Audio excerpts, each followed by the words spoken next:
Good evening, everyone. I'm going to try to multitask by holding a microphone and progressing my slides at the same time, so bear with me. So first off, we kind of all know that why we're here today. I'm here to acknowledge the work of one individual person, someone who's really made a contribution to Monk Seal science and conservation over the years. And before we get started on that, I just wanted to say that it takes a village. So there's been many hands and many individuals involved in Monk Seal conservation over the years. We can't do it alone. So I just want to give a shout out and say thanks to all of you in the audience, all the Monk Seal advocates out there, the volunteers, whether you're with a organized group or not, members of the public who step up for Monk Seals, and our partners and other agencies. We're all one Monk Seal Ohana, and we can't do it alone. So this is really a shout out to everyone. So even though my abstract or maybe the advertisement didn't really tell you who we were talking about, I think everyone knows who we're talking about.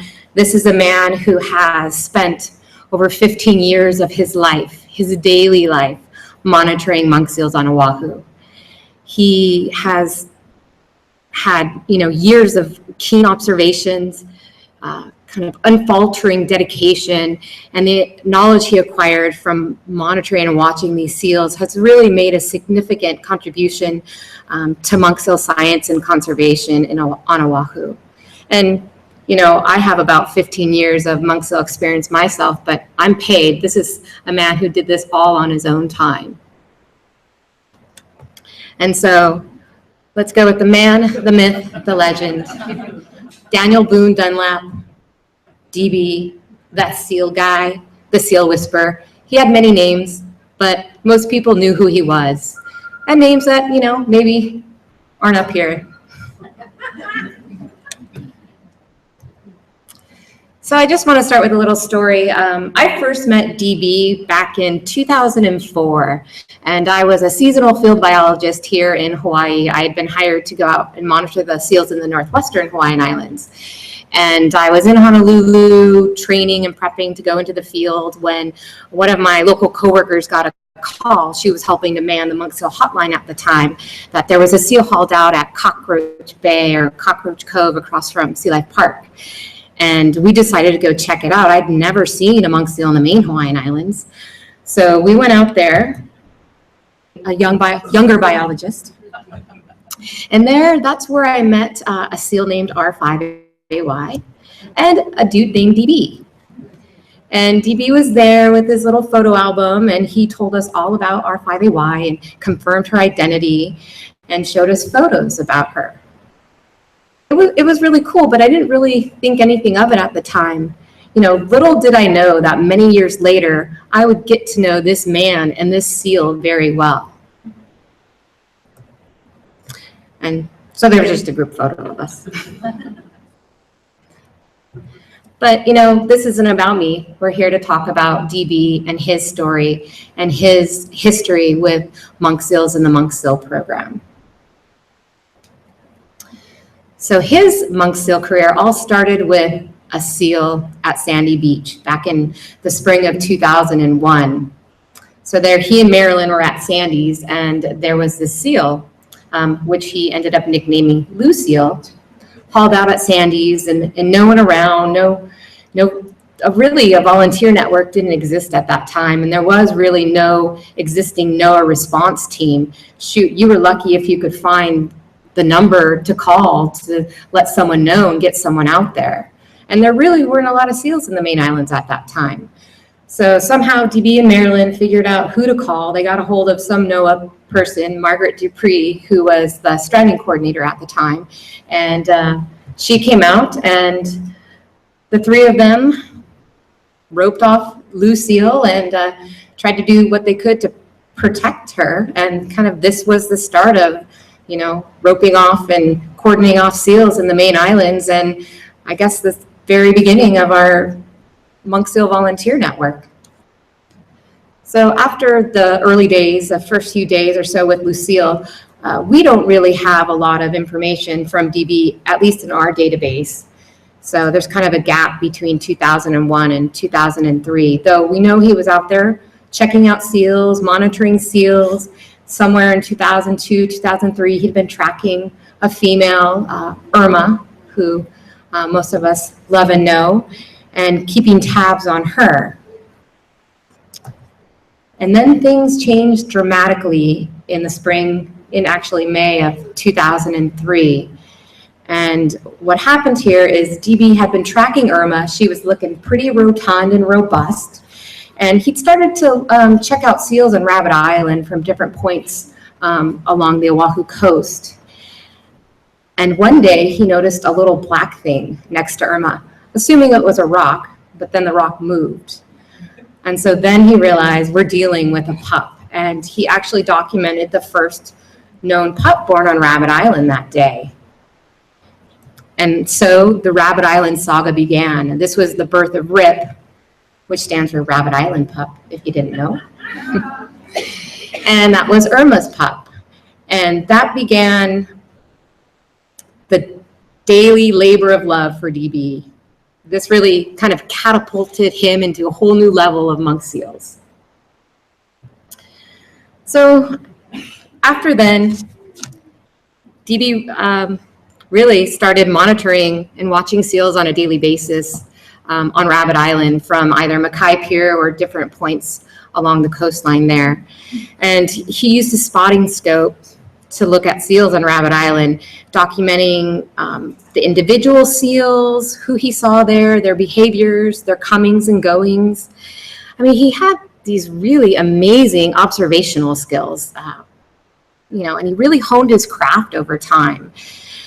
The fact that he could actually identify an individual seal from the pier to Rabbit Island through that scope is truly amazing. That's 0.8 miles away. And I've gone out there and looked through that scope. I stare at monk seals all the time. It's my job to be able to identify them, and I can't do what he did. It's just truly remarkable. And he could tell things like something's not quite right with that seal, or he could see if there was a hook or maybe a line, some abnormal movements or behaviors. So he really learned a lot, and he was able to really detect a lot. He learned a lot about monk seal behavior during this long time period.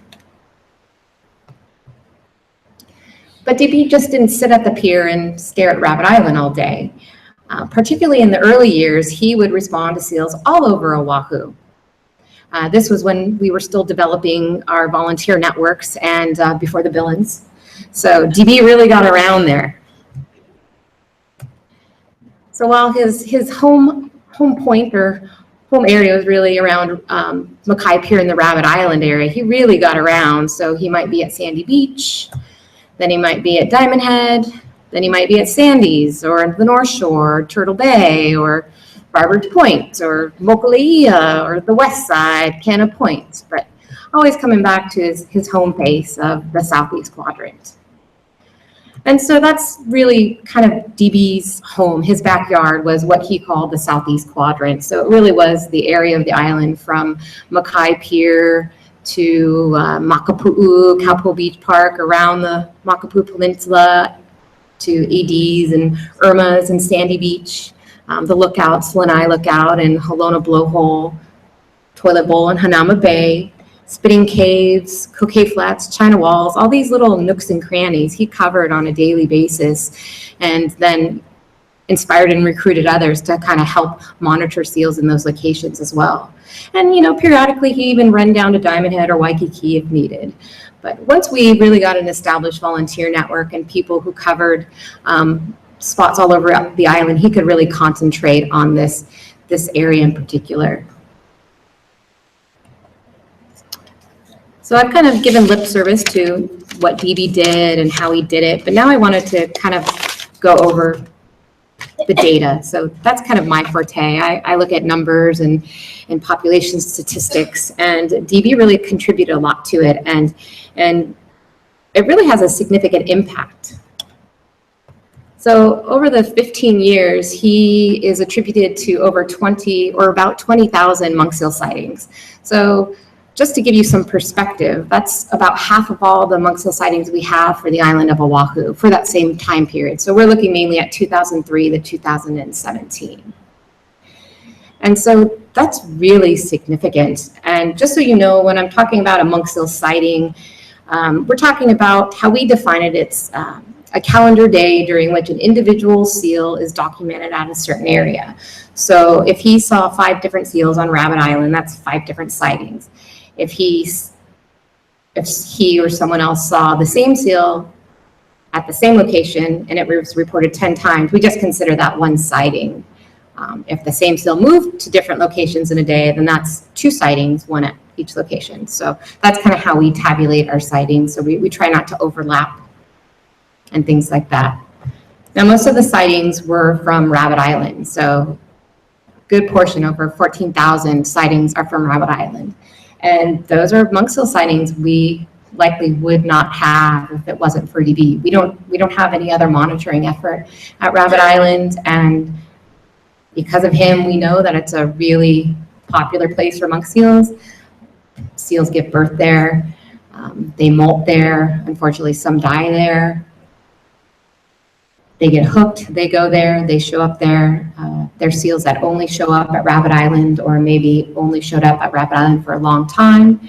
So without his observations and ability to actually identify the individuals, we'd be missing a big chunk of data.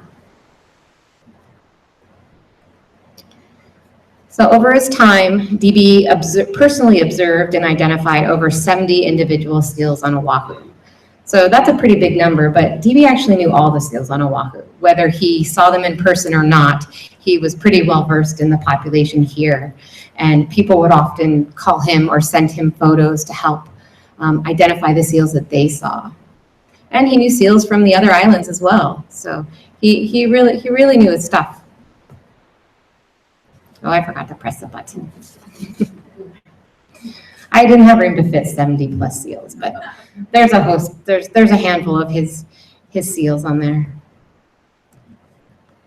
DB also had 15 pups. He documented the birth and weaning of 15 pups on Rabbit Island, which is really important because, again, that's an area we don't get to, we don't have eyes on, and we want to know when pups are born. It's really important to our population statistics and vital rates.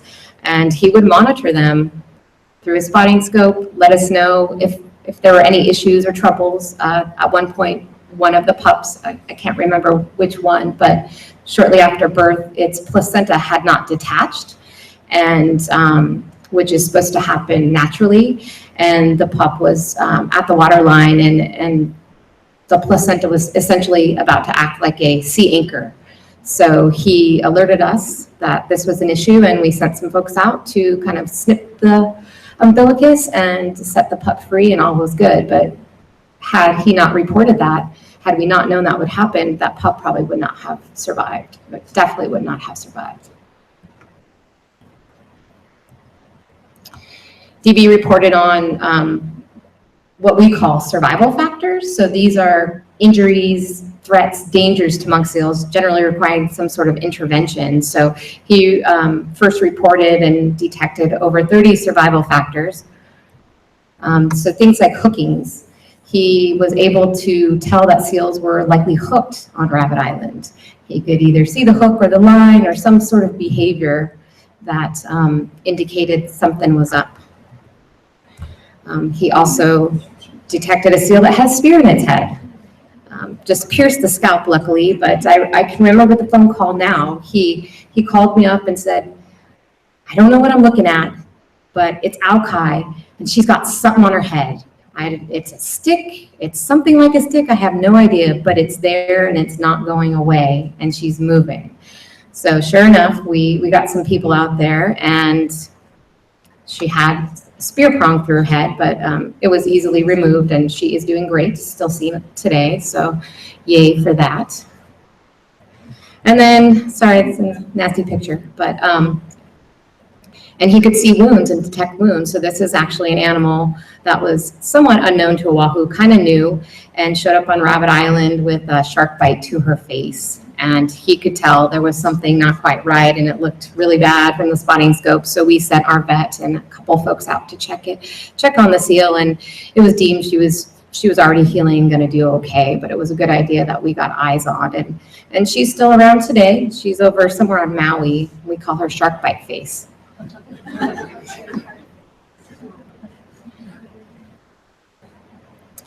So this is just kind of a summary of the stats that DB contributed to, and I just really wanted to highlight the importance of this information and what DB did here. It just really is significant. We learned so much from him. Most of the people in my program, although we've worked with seals for a really long time, we don't sit and watch them for hours and hours. We watch one, and then we go to the next one, then we go to the next one, or we respond when we're needed.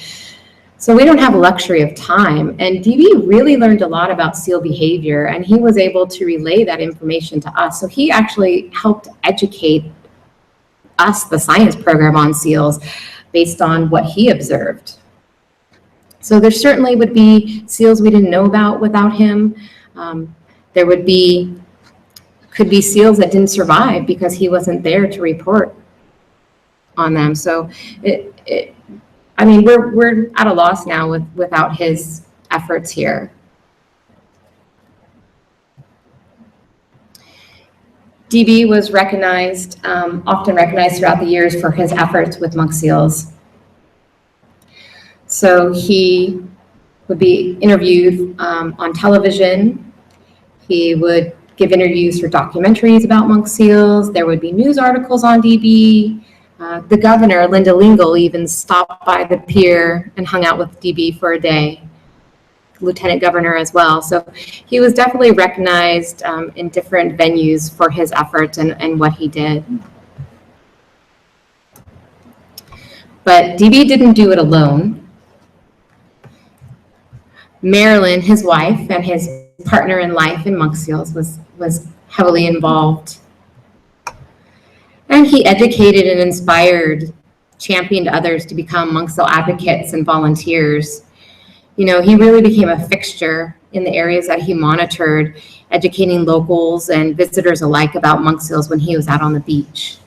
I mean, I think we all know, if we know DB, he didn't think you were worth anything unless you were out there in the trenches with him, but we all have our roles.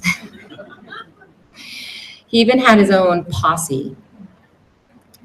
People that would call him to let him know about a monk seal. You know, instead of calling the monk seal hotline or DLNR or whomever, they would call DB. DB, we have a seal. Or DB, this is the seal I saw. And he would follow the appropriate routes to report it and document the information and get it to us. So he really became the seal whisperer that we all know and love of the monk seal Ohana here on Oahu. And I went really fast, so I have a couple slides just to share with you.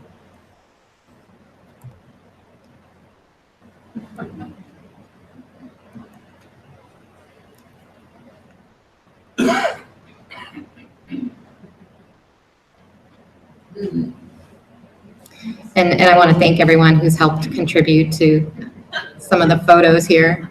And that's actually a picture of DB on Rabbit Island.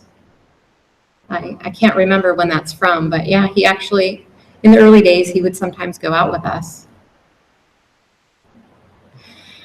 And so I just kind of want to touch on the point that I know we got some big slippers to fill. DB was an amazing man, and he did a lot. I mean, this was a daily labor of love. The man would not take a day off for anything unless he had to. Poor Marilyn never got to go on vacation with him. He was married to the monk seals just as much as he was married to Marilyn. But now we have the chance to carry on his legacy, try to fill in the gaps where we can. I mean, most of you here are probably here because DB inspired you.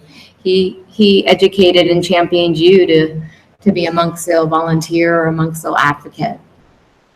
So what we can do is come together and do what we can and try to fill some of the gaps that he's left. I don't think we'll ever have, I know we'll never have another DB. We'll never have someone that can do what he did with the population at Rabbit Island, but you know, we can do what we can. And God, if DB was here, there's so much that I could say to him and thank him for all his time and efforts and all the talks and everything, but I think the easiest way to sum things up is just to say, you done good, DB. You done good.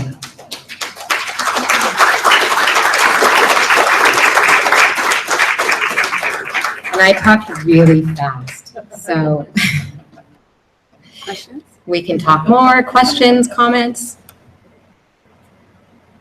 Diane?